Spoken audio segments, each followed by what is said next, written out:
पूछेंगे। ओशानिया क्या है? Oceania is a geographic region, एक भौगोलिक प्रदेश है साउथ ईस्ट पैसिफिक ओशियन और साउथ ईस्ट पैसिफिक ओशियन में है। और ये 14 major island, that is a group of 14 member island. जो 14 और कुछ बुक्स में 22 भी दिया हुआ है, बट 14 मेजर आइलैंड है, 14 मेजर आइलैंड। और कुछ उनके नाम हैं। कभी आपसे पूछा जा सकता है कि वो कौन कौन सी कंट्री है। अच्छा, इसको ना आप एरिया वाइज भी डिफाइन किया गया है। तो एक बार मैं नाम लिख देता हूं कि region of the Oceania, region of Oceania, कौन से ओशानिया के रीजन है, इनको समझिए। कभी ये क्वेश्चन पूछ सकता है ना, या मिलाने के लिए पूछ सकता है। दैट रीजन इज वेस्ट इन, यानी ये प्रदेश, रीजन माने होता है प्रदेश, ठीक है। तो पहला रीजन है इसमें, वो है ऑस्ट्रेलेशिया, ऑस्ट्रेलेशिया, ऑस्ट्रेलेशिया। इसको इंग्लिश में लिख लीजिए क्योंकि हिंदी में कुछ नहीं है। ऑस्ट्रेलेशिया एक रीजन है, मतलब ऑस्ट्रेलिया एंड न्यूजीलैंड को मिला के ऑस्ट्रेलेशिया। नेक्स्ट है हाँ, mail Melanesia, Melanesia, Melanesia, Melanesia, ये भी एक रीजन है उसी एरिया का, ठीक है। नेक्स्ट है इसमें माइक्रोनेशिया, माइक्रोनेशिया। ये क्वेश्चन बन सकता है कि वेयर इज माइक्रोनेशिया एग्जिस्ट, कहां पर माइक्रोनेशिया है, तो कहां पर है? पैसिफिक ओशियन में। नेक्स्ट है इसमें पोलिनेशिया, पोलिनेशिया, तो हिंदी में भी लिख सकते हो ऐसी, Australasia and Melanesia and Micronesia and Polynesia, they are all region, geographic region of Oceania. ये जोग्राफिक का रीजन है। जैसे हम लोग बात करते हैं ना कि डेक्कन प्लेट्यू, तो डेक्कन प्लेट्यू क्या है? That is a geographical region. But Karnataka, Kerala and Goa and Maharashtra, ये सब क्या है? स्टेट है। तो उसी तरह से ये जोग्राफिकल रीजन है वहां पे। Australasia, Melanesia, Micronesia and Polynesia, ये सभी रीजन है। समझ में आ गया आपको? कभी ये क्वेश्चन बन सकता है, अभी तक बना नहीं है लेकिन फ्यूचर में कभी बनेगा। अभी हम लोगों ने क्या बात की है कि what is the Oceania. Oceania is geographical region, एक भौगोलिक प्रदेश है साउथ ईस्टर्न पैसिफिक ओशियन, यानी दक्षिण पूर्व प्रशांत महासागर में। That is a group of 14 major island country, 14 द्वीपीय देश हैं। और इनमें कौन से रीजन है, कौन से प्रदेश हैं, तो ये है। अब हम देख लेते हैं कंट्री कौन कौन से जो आपको याद रखने, मेजर कंट्री। एक बार पूछा था उन्होंने काफी शायद 17 या 16 में कि Solomon Island were exist, Marshall Island. तो Solomon Island, Marshall Island, Kiribati और फिजी, ये बहुत सारे नाम है जो कभी कभी एग्जाम में मिलते हैं। तो इससे बहुत सारे क्वेश्चन बन सकते हैं आपके प्रीलिम्स में। सीधे सीधे पूछेगा कि where is Vanuatu, Vanuatu is a island of the part of Oceania. तो हम उन मेजर आइलैंड कंट्री के नाम लिखते हैं जो आपके एग्जाम में पूछे जा सकते हैं, ठीक है। ये है ओशानिया की अभी हम बात कर रहे हैं, अभी हम ऑस्ट्रेलिया की बात नहीं कर रहे हैं, ओशानिया की बात कर रहे हैं। तो यहाँ पे लिख लीजिए मेजर आइलैंड कंट्री कौन कौन से हैं। तो पहला है इसमें major island country,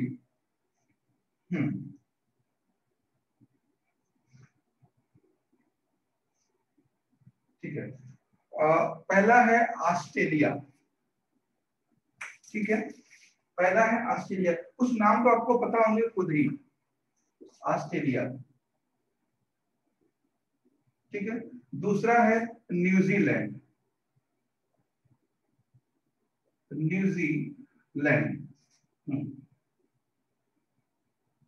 New Zealand, New Zealand, ठीक है। और उसके बाद है फिजी, फिजी, ये कंट्री है, आपको पता है। और बस आपको करना है कि आपको एग्जाम सिर्फ इनका कैपिटल देख लेना।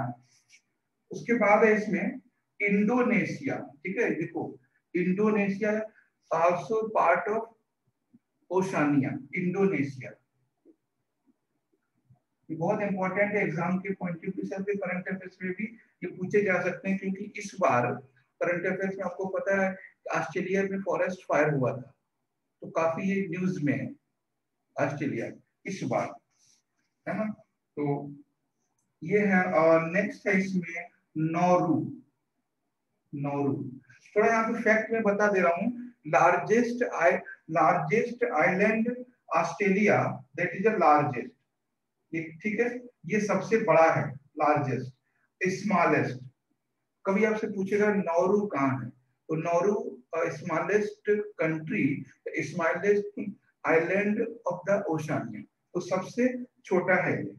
उसके बाद कुछ और कंट्री लिख लेते हैं, जैसे एक है इसमें किरिबाती, किरिबाती, ठीक है, तो ये है किरिबाती।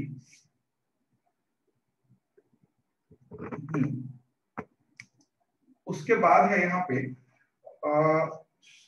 सामोआ, सामोआ, हाँ सामोआ, ये भी इंपॉर्टेंट, सामोआ, सामोआ, ये पूछा गया है एक बार, सामोआ। नेक्स्ट है इसमें सोलोमन।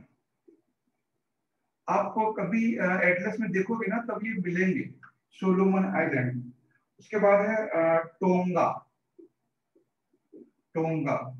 उसके बाद है यहाँ पे सर कैपिटल है क्या इसका?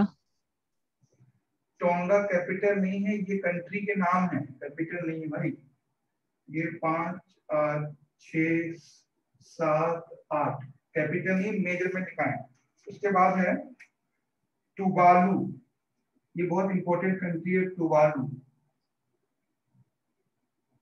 ठीक है। टुवालू क्यों इंपॉर्टेंट है मैं आपको बता देता हूँ। टुवालू जो है that is in Pacific ocean, जो पृथ्वी का टेम्परेचर 15 डिग्री मेजर किया गया है वो टुवालू से किया गया है ना।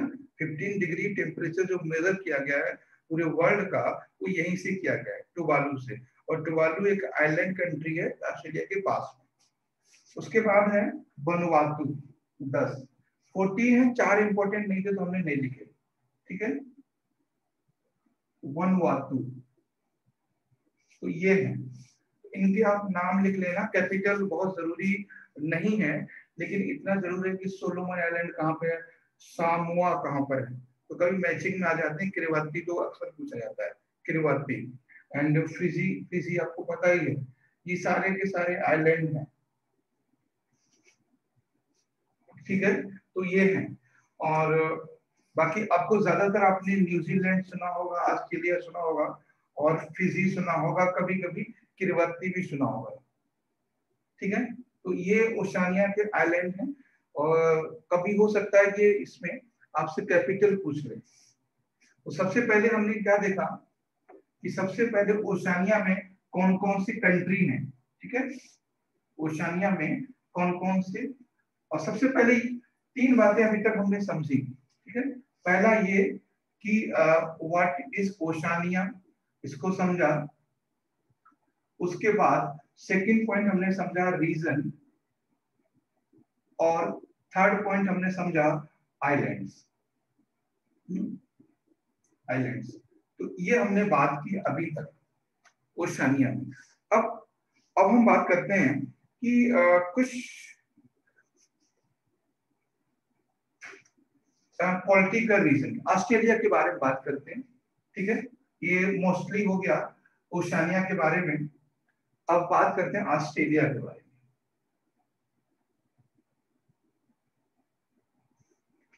देखो ऑस्ट्रेलिया के बारे में क्या करना है यहाँ पे कि आप समझना है, तो सबसे पहले आपको क्या देखना है ऑस्ट्रेलिया के बारे में, सबसे पहले देखना है लोकेशन, लोकेशन। सबसे पहले तो आपको इंट्रोडक्शन देखना है इसका, इंट्रो, ठीक है। इंट्रो कैसे लिखेंगे इसका, what is the intro of Australia. तो इंट्रो ऑस्ट्रेलिया क्या क्या हो सकता है। उसके बाद है कि इसका लोकेशन, लोकेशन। सेकंड है इसका पॉलिटिकल डिवीजन, पॉलिटिकल डिवीजन, ठीक है। यानी पॉलिटिकल डिवीजन मींस राजनीतिक वर्गीकरण, राजनीतिक विभाजन क्या है। राजनीतिक डिवीजन आपको पता है, पॉलिटिकल डिवीजन यहाँ पर 6 कंट्री, 6 मतलब स्टेट हैं और 2 यूटीज हैं यहाँ पर ऑस्ट्रेलिया में, तो पॉलिटिकल डिवीजन। उसके बाद हम देखेंगे यहाँ पर फिजिकल डिवीजन, फिजिकल डिवीजन,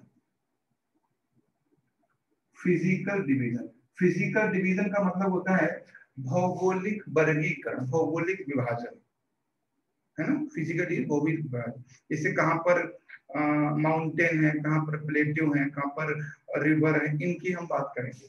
उसके बाद हम देखेंगे यहाँ पे क्लाइमेट, ठीक है, क्लाइमेट कैसा है। फिर हम देखेंगे यहाँ पर रिवर क्या है, रिवर है कि नहीं है, रिवर की हम बात करेंगे।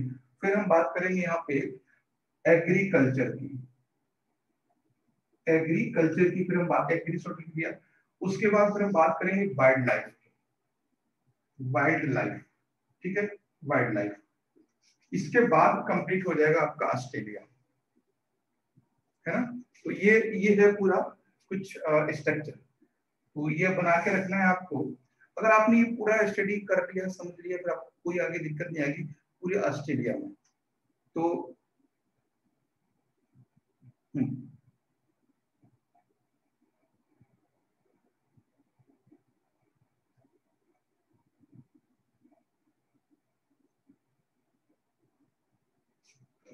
सबसे पहले देखते हैं intro.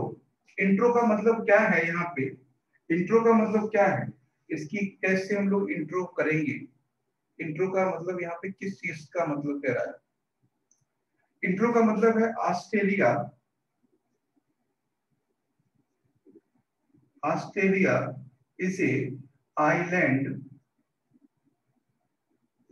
Island continent, continent country, ठीक है। ये Australia is a island continent country. Australia एक द्वीपीय मतलब द्वीपीय महाद्वीप है, इस तरह से कह सकते हैं। Australia is a island continent country. एक ऐसा कॉन्टिनेंट है जो आइलैंड है ना। और बाकी दूसरी बात रही, सेकंड पॉइंट क्या था, स्मॉलेस्ट आइलैंड है ना, स्मॉलेस्ट आइलैंड है या कॉन्टिनेंट, सॉरी स्मॉलेस्ट कॉन्टिनेंट है, सबसे छोटा कॉन्टिनेंट है। ओके, तो ये हो गया इसका introduction. Discover by, discover by क्या नाम है, जेम्स कुक, जेम्स कुक। ये बहुत इंपॉर्टेंट है। वो डिस्कवर ऑस्ट्रेलिया, तो Australia discover by James cook. तो बेसिकली हमने क्या देखा, Australia is a island. Australia खोज सर जेम्स कुक ने किया सर ना, जेम्स कुक ने खोज किया सर ऑस्ट्रेलिया का। तो एकदम सही है, जेम्स कुक ने इसकी खोज की थी। तो जेम्स कुक नाम से वहां पे ऑस्ट्रेलिया के आसपास रीजन में एक माउंटेन भी है, एक स्टेट भी है जेम्स कुक नाम से, ठीक है। ये मैंने शायद कल बात की थी कुछ। तो ये तो हो गया आपका इंट्रोडक्शन इतना, ठीक है। बहुत सारे क्वेश्चन यहाँ पे बनेंगे कि सबसे छोटा कॉन्टिनेंट कौन सा है, ऐसा कौन सा कॉन्टिनेंट जो आइलैंड टाइप का है। तो ऑस्ट्रेलिया की खोज किसने की, शायद ये कभी क्वेश्चन है, लेकिन आपको एक हिंट आपको समझ में आ गई। अगर आपके क्वेश्चन में कभी कुक आइलैंड दिया है, कुक स्टेट दिया है, कुक के नाम से कुछ भी दिया है, तो आप समझ जाना ये बात न्यूजीलैंड के आसपास की है। और ये लास्ट ईयर 2018 में क्वेश्चन पूछा भी गया, मैचिंग के लिए दिया था उन्होंने। कुक स्टेट थी या कुक माउंटेन, ऐसा कुछ था उसमें। तो कुक नाम याद रखना है ना। ये थोड़ी कभी आज यूपीएससी पूछेगा कि बताओ ऑस्ट्रेलिया खोज किसने की थी, तो आपको मैचिंग में देगा। जैसे उन्होंने मैचिंग में दिया था कि साउथ आल्प्स किसे कहते हैं, है ना, ये लोकेशन ऑफ साउथ आल्प्स। तो उसमें ये पूछा था कि कौन सा मैचिंग में गलत है। मैं क्वेश्चन देख रहा था तो उसमें यूके था उसके सामने, तो साउथ आल्प्स यूके में नहीं है, वो न्यूजीलैंड में। हमने शायद कल क्वेश्चन भी दिया था। तो ये तो हो गया इसका इंट्रोडक्शन। अब हम बात करते हैं लोकेशन की, ठीक है, लोकेशन। और बाकी इंट्रोडक्शन का आप बेसिक में समझते हैं कि ऑस्ट्रेलिया को कंगारुओं का देश कहा जाता है, क्योंकि यहाँ पे हाँ 15 degree measured for the temperature of ocean, नहीं 15 डिग्री जो टेम्परेचर है वो अर्थ का एवरेज टेम्परेचर है, ठीक है, अर्थ का एवरेज टेम्परेचर है 15 डिग्री। अब हम बात करते हैं location of Australia, location of Australia. Location लिख लेते हैं ऑस्ट्रेलिया, तो पता ही आपको लोकेशन का मतलब है कि वेयर इज एग्जिस्ट, क्वेश्चन बन सकता है। लोकेशन का मतलब है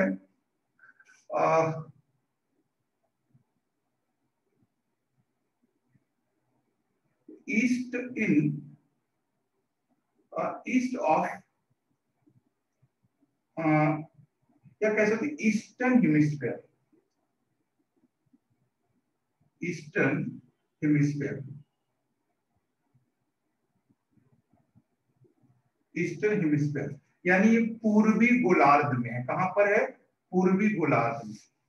पूर्वी गोलार्ध समझते हैं कि जैसे ये पृथ्वी है ना, ये पृथ्वी है, इसके यहाँ पर, ये यहाँ पर है, ठीक है, ये यहाँ पर है। इसका लोकेशन मतलब क्या है, इसका मतलब है कि that is a eastern hemisphere.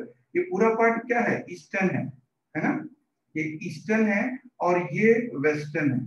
तो ईस्टर्न हेमिस्फीयर में है, पहली बात। Second thing, that is south in reference of equator, यानी ये नॉर्दर्न हेमिस्फीयर में भी, सॉरी साउदर्न हेमिस्फीयर में भी है, ठीक है, साउथ ऑफ, है ना, इन साउथ ऑफ इक्वेटर, इक्वेटर, ठीक है। तो इक्वेटर के क्या है, ये साउथ में है, दक्षिण में है। जैसे अगर अगर हम एक आपको दिखाते हैं,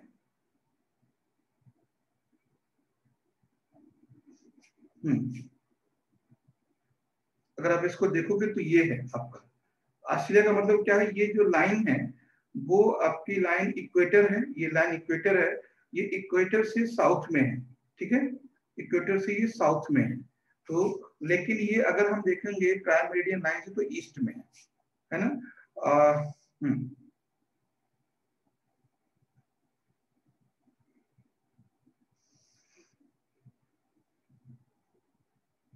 एक चीज और बात समझ लीजिए, ये जो है वो पैसिफिक ओशियन है और ये है इंडियन ओशियन, ठीक है, ये इंडियन ओशियन है, ये ध्यान रखना है। तो इसके जो वेस्टर्न ईस्टर्न साइड में है, ईस्ट पैसिफिक ओशियन है, पैसिफिक ओशियन, और वेस्टर्न साइड में क्या है,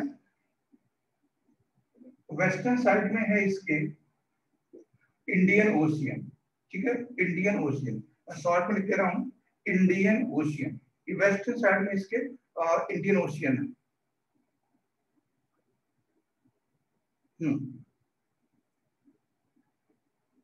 क्या cause 17 is temperature of ocean surface water.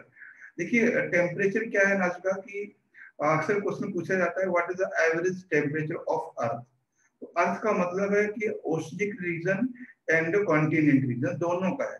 तो एवरेज में लिखा हुआ है कि 15 degree temperature of average the earth. तो पृथ्वी का एवरेज डिग्री, एवरेज और टेम्परेचर 15 है। तो हम लैंड का कहें या ओशियन का कहें, तो ऐसे ओशियन का और इसका कहीं अलग नहीं दिया हुआ है, ठीक है। तो ये हो गया आपका लोकेशन, ईस्टर्न हेमिस्फीयर, ये वेस्टर्न में, इंडियन ओशियन है ईस्टर्न में, ये है। तो ये हो गया लोकेशन। पॉलिटिकल डिवीजन, कभी आपसे क्वेश्चन पूछेगा कि what is the political division of Australia. तो पॉलिटिकल डिवीजन जब भी हम देखेंगे, हाँ, पॉलिटिकल डिवीजन, पॉलिटिकल डिवीजन, तो पॉलिटिकल डिवीजन का मतलब क्या है कि 6 स्टेट एंड 2 यूटीज।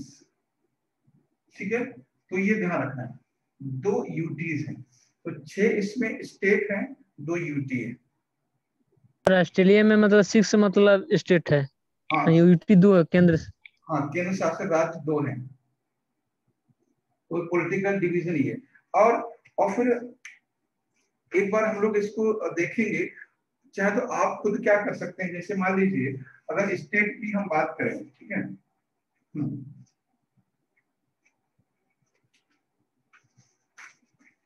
स्टेट में क्या करना है आपको, जाके वहां पर मैं एड्रेस में दिखा दे रहा हूँ आपको, ये है, और इसे आप लोग बस सिर्फ उनको नोट करना है क्या है क्या नहीं है। ये स्टेट है 6, एटलस में भी जाके आप देख लेना, बस आपको करना क्या, जो 6 स्टेट है इनकी बस कैपिटल आप देख लेना, जो कैपिटल है उनको देख लेना बस, और यूटी भी देख लेना, तो इस तरह से है ना। तो पॉलिटिकल डिवीजन आप मैप देखेंगे तो इजीली मिल जाएगा, जैसे ये है, शायद मुझे लग रहा है कि इस पे आ गया निकल के, ये 6 है ना, Western Sahara, Northern Territory, Queensland और South Australia and New South Wales, Victoria, तो ये ही है। ठीक है, तो ये कैपिटल मतलब इसके स्टेट हैं, ये चीज आप ध्यान रखना है।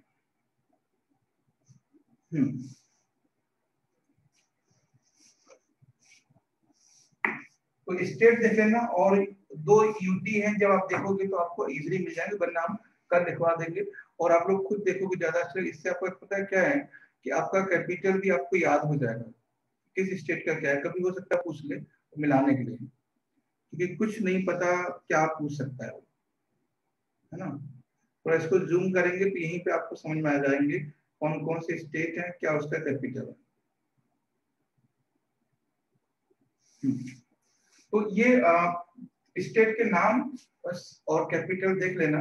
उसके बाद है 2 यूटीज हैं, और ये एक यूटी का जो नाम है वो तस्मानिया है, तस्मानिया एक यूटी है। ठीक है, वो तस्मानिया भी कंट्री नहीं है, तस्मानिया, तस्मानिया, तस्मानिया जो यूटी है, एक आइलैंड यूटी है, एक तरह से ये आइलैंड है ना, आइलैंड है ये तस्मानिया। तो तस्मानिया जो है वो इससे सेपरेट किससे होता है, जो सेपरेट होता है वो है बास स्टेट, बास स्टेट, स्टेट, बास स्टेट। एक बार मैं आपको दिखा देता हूँ ये तस्मानिया कहाँ पे है, कभी ये क्वेश्चन बन सकता है। तस्मान सी भी है, ये बहुत बार पूछा गया है। ये जो देख रहे हैं ये तस्मानिया, ये जो रीजन है ये वाला, ये तस्मानिया आइलैंड है, मगर ये ऑस्ट्रेलिया का पार्ट है, और इसी के बीच में बास स्टेट है, मतलब बास जल संधि। कभी ये पूछा जा सकता है, बहुत बार स्टेट ऐसी पूछी गई है ना, तो बास स्टेट है ये। ठीक है, बास जल संधि कभी पूछा जाता है, बास जल संधि किस किस के बीच में, तो Australia, mainland of, between mainland of Australia and Tasmania, तो तस्मानिया और ऑस्ट्रेलिया के ये बीच में है बास स्टेट। स्टेट का मतलब आप जानते ही हो कि narrow water body between 2 land mass. तो अभी पॉलिटिकल डिवीजन आपको समझ में आ गया। अब हम लोग क्या करेंगे, है ना, हम लोग जो है फिजिकल डिवीजन है, इस पार्ट को हम लोग कल करेंगे, फिर हमें कुछ करंट अफेयर्स भी टॉपिक करने हैं। ठीक है, हम लोग पॉलिटिकल डिवीजन तक कोई डाउट हो तो बता दीजिए, बताएं। नहीं सर। है ना, आगे हम लोग कल करेंगे, बस आप लोग शेयर कर लेना, और कुछ कुछ चीजें जो खुद आपको देखना है। तो हम फिजिकल में समझेंगे कि ग्रेट डिवाइडिंग रेंज क्या है, और जो डेजर्ट क्या है, क्लाइमेट क्या है, रिवर क्या है ना, ग्रेट बैरियर रीफ क्या है, कौन कौन से डेजर्ट हैं, कौन सा एरिया है जो एग्रीकल्चर लैंड है। जैसे कल हमने क्वेश्चन दिया था कि मैक्सिमम पॉपुलेशन कोस्टल रीजन में है, उसका क्या कारण है। ठीक है, तो ये सब चीजें हैं, हम इसको कल आगे समझेंगे फिजिकल से। और नेक्स्ट हम लोग टॉपिक देखते हैं करंट अफेयर्स का।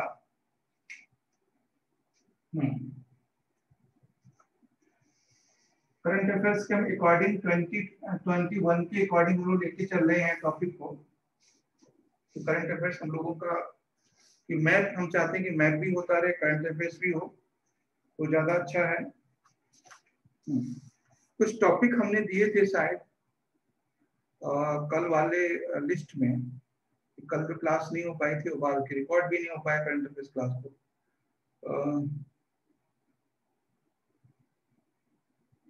इस क्लास के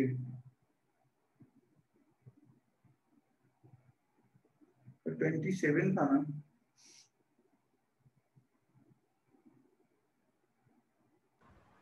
28 से 28 था, मगर लिस्ट पता नहीं कहाँ है।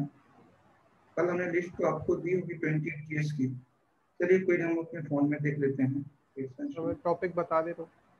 हाँ टॉपिक ठीक है, मैं देख लेता हूँ, कोई नहीं। सबसे पहला जो टॉपिक है, हाँ चलिए टॉपिक हमारे पास भी है, लिख गई हमें। देखिए सबसे पहला टॉपिक है इसमें लेजर डेजलर्स। लेजर डेजलर ये क्या है? लेजर डेजलर्स,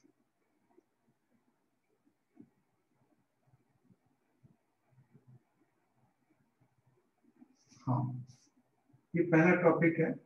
और ये एक्चुअली ये हिंदी में भी ऐसे ही है, ठीक है, हिंदी में ज्यादा कंफ्यूज मत होना, हिंदी में भी ऐसे ही लिखा हुआ था लेजर और डेजल, डेजलर्स, इस तरह से लिखा हुआ था हिंदी में भी, इस तरह से। ठीक है, तो ये मैं सोचा इंग्लिश में ही है, हिंदी में नहीं है।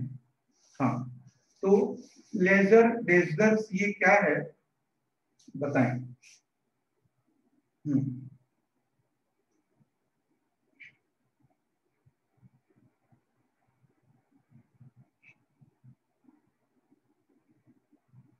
देखिए लेजर डेजलर्स है, ये एक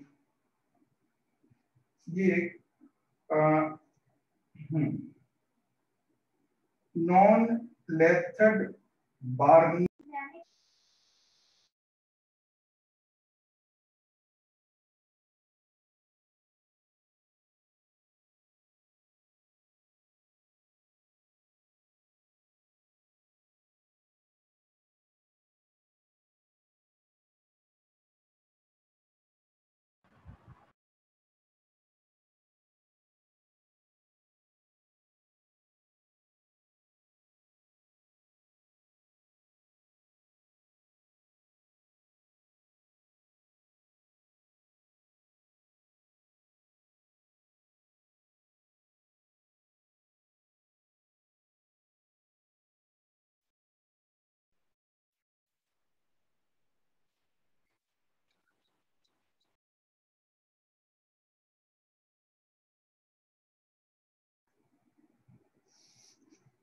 देखिए लेजर डिजेलर्स जो है एक नॉन लेथड बार्निंग सिस्टम है, यानी एक तरह से एक ऐसा लेजर इंस्ट्रूमेंट है जो इंडियन यानी किसी भी ओशनिक रीजन में, किसी भी ओशनिक रीजन में जो ओशनिक व्हीकल्स हैं, ओशनिक व्हीकल्स का मतलब है कि जो बोट हैं, एयरक्राफ्ट हैं या अदर कुछ हैं, तो उन पे नजर रख सकता है। तो एक तरह से ये डीआरडीओ द्वारा डेवलप किया हुआ सिक्योरिटी सिस्टम है। जैसे मान लीजिए कि मुंबई के ये इंडियन नेवी के लिए बनाया गया है, तो ये पहली बात तो है क्या तो ये that is a security system developed by DRDO for the Indian navy. भारतीय नौसेना के लिए बनाया गया ये सुरक्षात्मक एक सिस्टम है। इसके द्वारा लेजर के थ्रू नजर रखी जाएगी। जैसे मान लीजिए कोई एरिया ऐसा है, सपोज कीजिए ये इंडिया है और 200 नॉटिकल माइल्स, ठीक है, 200 नॉटिकल माइल्स के अंदर अगर कोई ऐसा कोई बोट है, ऐसा कोई शिप है, ऐसा कोई ऑब्जेक्टिव है जो अनवांटेड है, उस ऑब्जेक्ट को ये आइडेंटिफाई करेगा और ये इंफॉर्मेशन देगा हेडक्वार्टर को कि there is something in oceanic region, वहां कुछ है। तो लेजर डिटेक्टर क्या है? Non lethal warning system. Non lethal का मतलब है ये जैसे हम ओशनिक रीजन में गए और वहां पर हमें पता ही नहीं चलेगा कोई हम पे नजर रखे हुए, कोई हमको देख रहा है। तो ये नॉन लेथल मतलब होता है कि किसी तरह से हार्म नहीं करेगा, किसी तरह से वेसल को हार्म नहीं करेगा, किसी तरह से शिप को आइडेंटिफाई नहीं होने देगा कि हम उसके नजर में हैं, ठीक है। तो कभी पूछेगा कि लेजर डेजलर्स क्या है, तो नॉन लेथल वार्निंग सिस्टम, यानी उसको पता भी नहीं चलेगा कि कोई हमें देख रहा है, यानी किसी तरह का कोई आवाज, कोई हिट, कोई ऐसा कुछ भी नहीं होगा। तो एक सिस्टम है इसके लिए, इंडियन नेवी के लिए, ठीक है, इंडियन नेवी के लिए ये है, इंडियन नेवी के लिए। और दूसरी चीज ये किसके द्वारा डेवलप किया गया है? Developed by DRDO. डीआरडीओ के द्वारा ये डेवलप किया गया है, इंडियन नेवी को ये दिया जाएगा।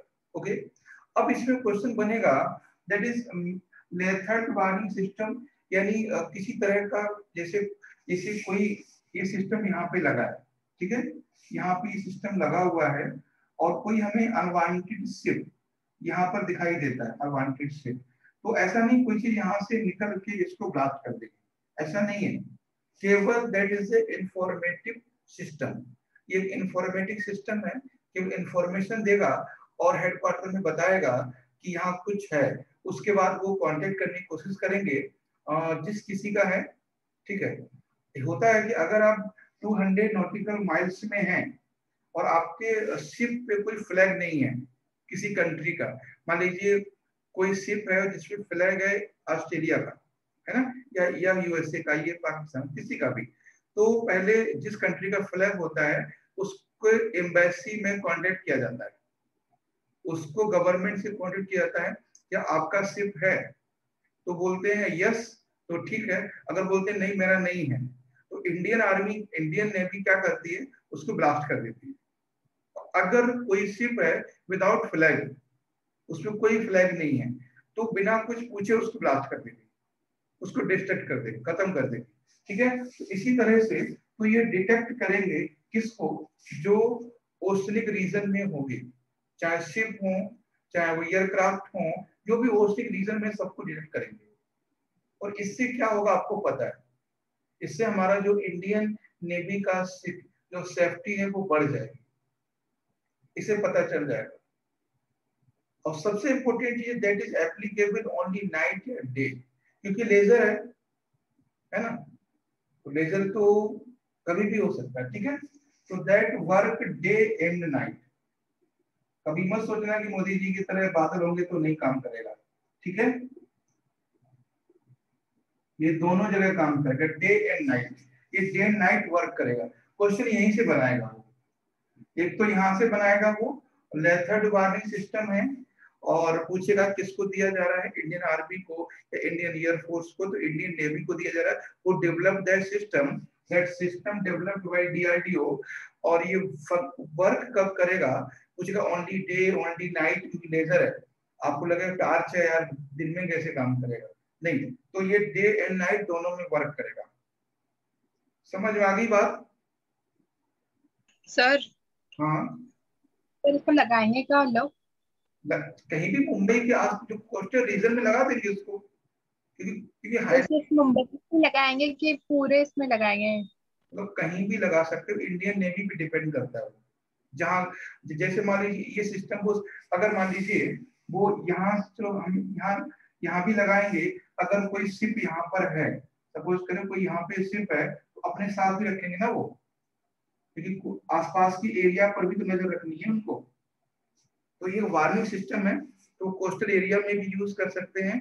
ओशनिक रीजन में जो उनका टाइम होता है ट्रेवलिंग का, उसमें वो यूज कर सकते हैं, ताकि पता चल सके। आपको पता है कि सोमालिया का जो रीजन है, बहुत सारी मतलब वहां पे डाकू है, बहुत सारी प्रॉब्लम होती है, तो इनको पहले से पता चल जाएगा इतने रीजन में कोई नहीं है, वी आर सेफ। अगर यहाँ कोई है, यहाँ कोई भी है, तो उन्हें पता चलेगा, ठीक है। ये डिटेक्ट करेगा और इंफॉर्मेशन देगा सिस्टम को, और सिस्टम फिर ऑफिसर्स को क्या बताएगा। सर क्या सर वो मशीन है क्या? मशीन है क्या, मतलब जो भी इंफॉर्मेशन मतलब जो भी शिप को देता है? हाँ, एक लेजर मशीन टाइप का सिस्टम है, वो लगा देंगे और वो चारों तरफ रेज अपनी करेगा। एक आपने और पहले इससे सिस्टम आया था दिल्ली के लिए, नाम तो नहीं पता, अवकाश ऐसे कुछ नाम था, जिसको हमने इजराइल से लिया था। इंडिया ने, मोदी जी ने उसको आंख नाम दे दिया। तो अभी भी क्या होता है, अभी भी दिल्ली के आसपास में, दिल्ली के आसपास में वो है सिस्टम। अगर दिल्ली के आसपास में कोई भी एयरक्राफ्ट किसी अननोन कंट्री का गुजरता है दिल्ली के आसपास के रीजन से, तो डिटेक्ट हो जाएगा, तुरंत इंफॉर्मेशन आएगा। तो दिल्ली के आसमान से भी कोई गुजर नहीं सकता। और ये हमने सिस्टम ये शायद 2010 में ले लिया था इजराइल से। तो दिल्ली पूरी कवर है, ऐसा नहीं हो सकता दिल्ली में कोई आके ऊपर से बम गिरा के चला जाए, ऐसा नहीं हो सकता। कि जब भी कुछ होगा दिल्ली पूरी कवर है। नाम मुझे क्लियर नहीं, बहुत काफी पुराना है ये, AWS से कुछ दिल्ली का नाम सर है। हर डिस्ट्रिक्ट में सर, दिल्ली का सर हर डिस्ट्रिक्ट में सर मतलब कम्प्रोमाइज किया गया है सर उसको। नहीं, पूरी दिल्ली कवर किया है ना उसने, पूरी दिल्ली को कवर किया है। दिल्ली की बाउंड्री से होकर कोई शिप, कोई फ्लाइट जा ही नहीं सकती विदाउट एनी इंफॉर्मेशन। ये चीजें हैं, पूरा कवर है वो, लेजर से है वो, तो लेजर कवर है। ये हम लोगों ने अदर स्टेट अदर कंट्री का सर नहीं जा सकता है ना? अदर नहीं कर सकता, अदर स्टेट भी नहीं हो सकता। यूपी भी कवर नहीं है, बिहार भी कवर नहीं है, कैपिटल है, तो जाहिर सी बात है। तो ये 2010 में हमने टेक्निक ली थी इजराइल से, अभी तक ये है। फिर उसके बाद इन लोगों ने इंडियन गवर्नमेंट एक और लेके आई थी, नेत्र करके, नेत्र। ये तो नाम है ना, मतलब कुरकुरे वही है, पैकेट अलग है ना, वही बात है। मसाला वही है, बस ब्रांड चेंज कर दिया। तो कभी आंख रखते हैं, कभी नेत्र रखते हैं, तो ये है। मगर ये टेक्निक इजराइल की थी। अब इंडिया में ये सारी चीजें बहुत आसानी से हो जाती हैं। अगर हम कोई कंट्री किसी कंट्री से कोई टेक्निक लेते हैं, तो हम आसानी से सीख लेते हैं। जैसे हमने क्रायोजेनिक इंजन को सीख लिया, जैसे हमने ब्रह्मोस को आसानी से हम कर सकते हैं। तो 2010 में लिया था। अभी इन्होंने ये जनवरी 1 की न्यूज है, और 30 दिसंबर को ये इन्होंने किया है, ठीक है। तो डीआरडीओ ने इसको डेवलप कर दिया।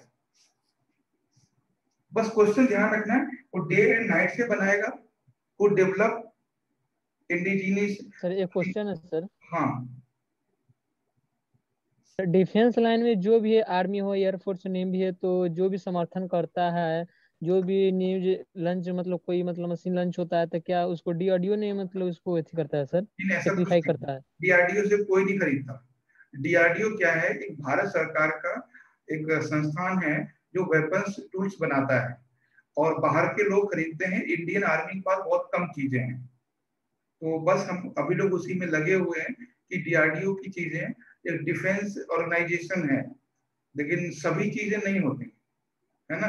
147 इंच की डीआरडीओ की नहीं है, आप समझिए। तो बहुत कम चीजें हमारे पास, मतलब 15 से 20% है जो डीआरडीओ की हमारे पास चीजें हैं। तो डीआरडीओ हम लोग खर्च बहुत कर रहे हैं, लेकिन उतना आउटपुट नहीं आ पा रहा है, तो बाहर से चीजें हमें लेनी पड़ रही है। लेकिन सर एयरफोर्स चाहिए, नेवी चाहिए, आर्मी के लिए तो वो है सेक्रीफाई।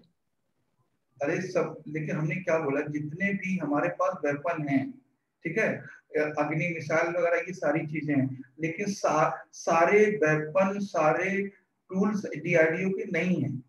जैसे ब्रह्मपुर ये है, ब्रह्मोस है, ये नहीं है। S1400 था, ये भी नहीं था। S400 वो भी नहीं है ना। और अभी रफाल आया है, वो भी इंडिया का नहीं है, डीआरडीओ का नहीं है। तो एक हरकुलिस हेलीकॉप्टर आया, तेजस इंडिया का है। तो बहुत सारी चीजें डीआरडीओ की हैं, लेकिन बहुत ऐसी भी है जो डीआरडीओ की नहीं भी है ना। तो जो बहुत एडवांस टेक्नोलॉजी है वो डीआरडीओ के पास नहीं है। हाँ, नहीं, अप्रूव्ड बाय डीआरडीओ ऐसा कुछ नहीं है, डीआरडीओ द्वारा अप्रूव नहीं होता है ना। क्वेश्चन ये है। गुड, ठीक है, क्लियर हुआ? और कोई डाउट है? No sir, clear. डीआरडीओ केवल भारत सरकार का एक बॉडी और कुछ भी नहीं है। वो तो जो उनकी टीम होती है वो लोग इसको बताते हैं कि क्या सही है। और जब हम लोग 15 अगस्त को या 26 जनवरी को जब हम परेड करते हैं, खासकर 26 जनवरी को हमारी परेड होती है इंडिया गेट पे, तो हम अपने डीआरडीओ द्वारा डेवलप किए हुए टूल्स ही दिखाते हैं, डीआरडीओ द्वारा। ठीक है, ये है। नेक्स्ट है इसमें NFHS।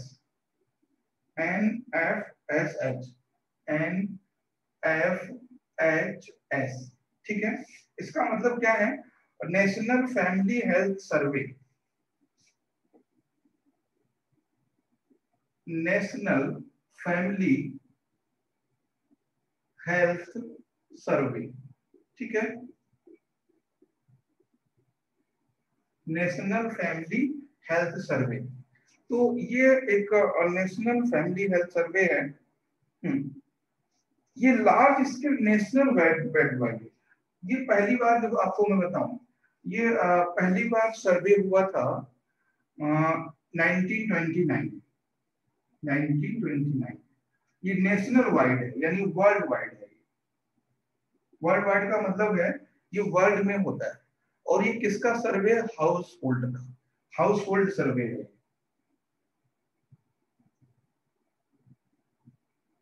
हाउस होल्ड सर्वे, ठीक है। हाउस होल्ड सर्वे का मतलब क्या होता है? इसमें ये national family health, what is the purpose of this survey, तो किसके द्वारा करवाया जाता है उसके बारे में समझ लेते हैं। ये करवाया जाता है USAID द्वारा। The survey conducted by you, ये काफी इंपॉर्टेंट बॉडी है, SAID, पता है। इसी के द्वारा एक सर्वे और होता है, ये बहुत इंपॉर्टेंट बॉडी हमारे लिए है एग्जाम के पॉइंट ऑफ व्यू से। बहुत फुल फॉर्म समझ लीजिए इसका क्या है? इंटरनेशनल डेवलपमेंट,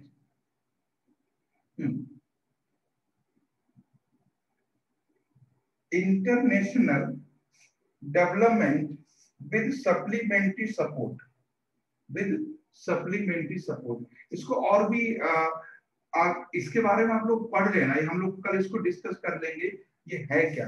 ये वही संस्था है जिसके द्वारा हम लोग जो यूनिसेफ के प्रोग्राम आगे चले थे, हम लोग यही वो संस्था, यही वो बॉडी है जिसके रिकमेंडेशन से हम लोग मिड डे मील लेकर आए हैं। तो काफी इंपॉर्टेंट है ये बॉडी, इसने द्वारा ये शुरू की गई है। और इसका मेन पर्पस क्या है? देखो, फैमिली सर्वे है ये, ठीक है, फैमिली सर्वे। और फैमिली सर्वे क्या है? हेल्थ का। हेल्थ का मतलब समझते हैं, फैमिली सर्वे यानी कि जो फैमिली में जितने भी लोग हैं,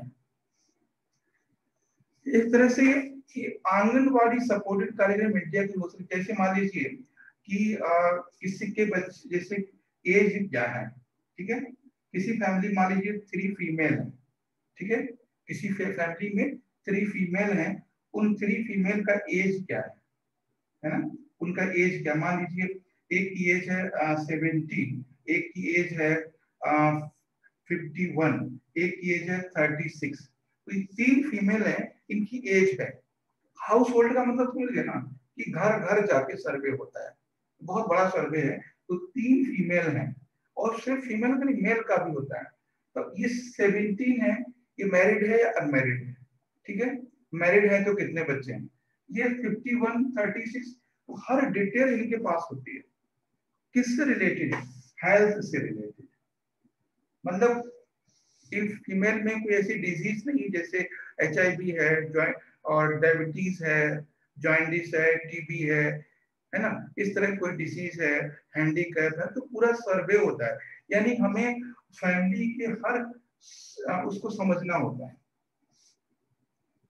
मान लीजिए, जैसे मान लीजिए अगर हम कभी एक सर्वे करते हैं, मान लीजिए वेस्ट बंगाल का, ठीक है, अगर वेस्ट बंगाल का सर्वे करते हैं और हमें पता चलता है कि वहां पर जो लेडीज हैं, फीमेल हैं, वो अंडर 23, 3 बच्चे हैं। हम ये सर्वे करते हैं और मैक्सिमम ये देखते हैं अंडर 23 जो फीमेल हैं उनके सबके 3 से 4 बच्चे हैं। तो उसी के हिसाब से फिर हमें वहां प्लानिंग करनी है, मतलब पॉपुलेशन कंट्रोल पे बात करनी है। समझ रहे मेरी बात? तो इससे पता चलता है कि जो फीमेल हैं उनकी एज क्या है और उनकी एज में उनके कितने बच्चे हैं और कितने बच्चों की डेथ हुई है। और पता चला, कोई बोलता है कि वहां पे हमारे बच्चे हुए थे 7, 2 बच्चे हैं, और ऐसा केस हमें मैक्सिमम मिलता है। तो हम क्या करेंगे, हमें मोर्टेलिटी रेट को कम करना पड़ेगा, वहाँ पे मैटरनिटी फैसिलिटी को बढ़ानी पड़ेगी। तो सारी चीजें हैं, आप सब कुछ देख सकते हो। आप सर्वे करते, इसमें एजुकेशन नहीं है, केवल हेल्थ रिलेटेड, यानी कितनी एज है, कितने बच्चे हैं, कोई बीमारी तो नहीं है, बच्चे कितने हुए, कितने जीवित हैं, ठीक है, बच्चों को क्या डिजीज है, ये सारा का सारा इंफॉर्मेशन दिया जाता है, ठीक है। तो ये है नेशनल फैमिली हेल्थ सर्वे। तो ध्यान रखना, इसमें सिर्फ हेल्थ की बात हुई है और ये सर्वे है, know about particular population, health related questions, ठीक है, ये है। अब ये नहीं आप इसमें डेटा लिखेंगे कि कितनी गर्ल्स हैं जो हाई स्कूल पास हैं, कितनी गर्ल्स हैं जो 12th की हैं, ऐसा सर्वे नहीं है ये, है ना। बस इतना है कि कितने एज की लड़कियां हैं और कितने एज के लड़के हैं, इस तरह से। और जब भी हेल्थ की बात होती है तो मोस्टली वो हेल्थ तो फीमेल पे ही फोकस होता है ना, वहीं से चीजें शुरू होती हैं। मेल पर नहीं होता सर, मेल हाँ? पर सर फोकस नहीं होता सर, मेल मेल पे पर। मेल पे क्या फोकस होगा, मेल से पूछेंगे तुम्हारे कितने बच्चे हैं, कितने डेथ हो गई है, कितनी उम्र है, नहीं ना। जो जो फैमिली प्लानिंग है वो फीमेल पे डिपेंड करता है ज्यादा, फीमेल उसकी रिस्पॉन्सिबिलिटी ज्यादा होती है कि कुछ भी प्रॉब्लम होती है प्रेगनेंसी से रिलेटेड, डिलीवरी से रिलेटेड और मैट्रिक्स से रिलेटेड, वो फीमेल को होती है, मेल को नहीं होती है। जो हेल्थ सर्वे, जो भी सर्वे होता है वो फीमेल फोकस्ड होता है ना। तो ये है, ध्यान रखना। तो इनेमिया होगी तो फीमेल को होगी, है ना, ये चीजें हैं। और भी कोई प्रॉब्लम होगी तो फीमेल को होगी, मेल को भी होता है लेकिन फीमेल को सर ज्यादा। जो भी बीमारी आता है सर फीमेल पे ही होता है, राइट सर। हम्म।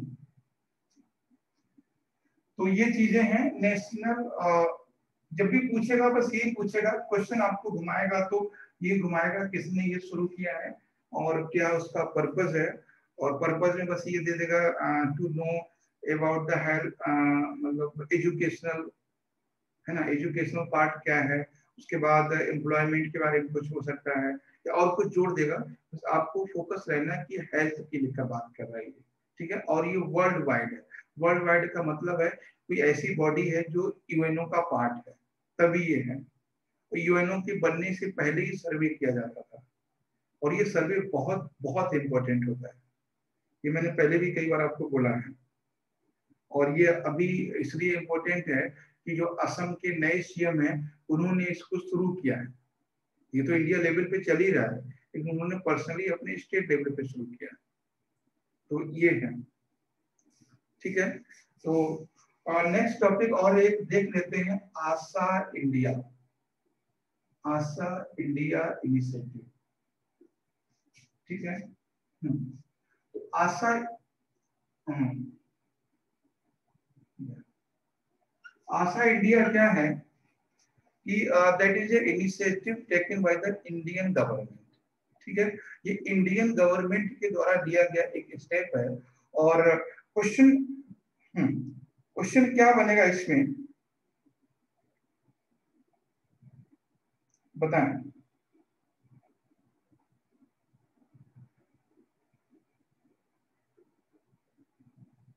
देखिए, आशा जानते हैं क्या है ये, है ना, रूरल हेल्थ वर्कर है ना, रूरल हेल्थ वॉलेंटियर है, आप ये जानते हैं। इसमें क्या हुआ है कि आशा इंडिया में फाइव आशा, ठीक है, तो 5 आशा हैं, उनका एक ग्रुप बनाया जाएगा। ठीक है, ग्रुप बनाया जाएगा और उन्हें ट्रेन किया जाएगा, है ना, और उन्हें ट्रेन किया जाएगा for technical support. Technical support, ठीक है, टेक्निकल सपोर्ट यानी हाउ टू यूज टेक्निक या डिजिटल फॉर द फैमिली या फॉर द फीमेल या फॉर द हेल्थ फैसिलिटी। मेरी बात समझ रहे हैं? पहले क्या था, हर आशा क्या है, वॉलेंटियर काम करती है, ठीक है, गांव में है। और आशा के बारे में हम लोगों ने बात कर भी चुके हैं। ये हेल्थ वॉलेंटियर इसलिए कह रहे हैं, कभी आपको ये ना लगे कि आशा कोई डॉक्टर है। आशा कोई डॉक्टर नहीं होती, ठीक है, वो डॉक्टर के सपोर्ट के लिए ऐसे वॉलेंटियर है, मतलब मेडिसिन को बता देना है और हेल्थ फैसिलिटी को समझा देना है। अगर कोई किसी लेडीज को या किसी को भी कोई प्रॉब्लम होती है तो उसको प्राइमरी हेल्थ केयर सेंटर तक ले जाए या वहां से कोई फैसिलिटी है तो प्रोवाइड करे। तो ये चीज है। अब इसमें क्या किया गया, आशा इंडिया में 5 आशाओं का ग्रुप बनाया जाएगा और उनको ट्रेनिंग दी जाएगी ब्लॉक लेवल पर। और ये ट्रेनिंग दी जाएगी कि कैसे आप डिजिटल टेक्नोलॉजी का यूज कर सकते हो अपनी सर्विस को फास्ट करने के लिए, है ना। ट्रेनिंग, देखो ट्रेनिंग का मतलब होता है how to deliver your service best in better level. इस आशा का क्या काम होता है, उनको बताना है कि अगर ये नंबर ना लगे, जैसे मान लीजिए उनकी नजर में, उनको जैसे मान लीजिए एक कोई गांव है यहाँ 2000 पॉपुलेशन है, ठीक है, 2000 पॉपुलेशन में 300 जो फीमेल हैं वो प्रेग्नेंट है, सपोज कीजिए 300 फीमेल क्या प्रेग्नेंट है। तो इन 300 लेडी को क्या क्या सपोर्ट हो सकता है डिजिटली। डिजिटली का मतलब ये है, अगर किसी फीमेल को ऐसी प्रॉब्लम है जो टेलीमेडिसिन से ठीक हो सकती है, या कोई और ऐसी स्कीम है, कोई प्रोग्राम है जो डिजिटल के माध्यम से उनको प्रोवाइड कराया जा सके। तो बस यही है कि टेक्निकल सपोर्ट का मतलब यही होता है। टेक्निकल सपोर्ट का देखो, उनका ट्रेनिंग तो उसी लेवल की दी जाएगी जो वो कर रहे हैं।